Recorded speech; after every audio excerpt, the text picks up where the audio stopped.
கடைசியா முன் வச்சது 5 சட்டமன்ற தொகுதிகள்.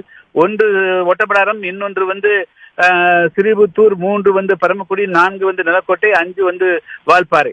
இந்த 5 தொகுதிகளை கன்சிடர் பண்றதுக்கும் கூட அவங்க முன் வராத போது நாங்கள் எத்தனை நாள் காத்திருக்கிறது? அல்லது 3 மாத பேச்சுவார்த்தை பண்ணிட்டு டிராக் ஆன் பண்ணிட்டு கடைசியில நாங்க நின்று போச்சுன்னு சொன்னா எந்த விதத்துல சரியா இருக்க முடியும்? நீங்க சொல்லுங்க. இந்த சிக்கலுக்கு காரணம் அதிமுகவா இல்ல பாஜகவா சார்? எனக்கு தெரியலைங்க. அது அவங்க கிட்ட நீங்க கேட்கணும். இல்ல, உங்க பயணம் ஆரம்பத்திலிருந்தே அதிமுகவோட தான் இருந்திருக்கு. திடீர்னு இந்த சிக்கல் வருவதற்கான காரணம் தான் என்ன?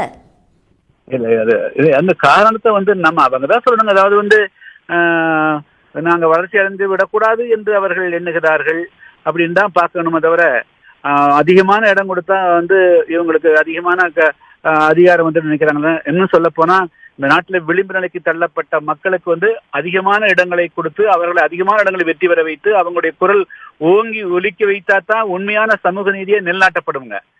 ஆனா தென் தமிழகத்துல ஏறக்குறைய 100 ஆண்டு காலமாக சாதிய வன்கொடுமைகளை சந்தித்துக் கொண்டு கூடிய தேவேந்திரோட மக்களுக்கு உரிய பிரதிநிதித்துவம் கொடுக்கலைன்னா இந்த நாட்டுல என்ன சமூக நீதி? அப்புறம் எதுக்காக இந்த பெரிய அரசியல் கட்சிகள் எல்லாம் எங்க ஓட்டு ஆட்சிக்கு ஓட்டு கேட்க வருகிறார்கள்? அந்த மக்களுக்கு உண்டான பிரதிநிதித்துவம் பங்களிக்கப்படாமல் அந்த மக்களுக்கு முதல்ல சட்டமன்ற நாடாளுமன்ற தொகுதியில் அந்த மக்களுக்கு பங்களிக்கணும்.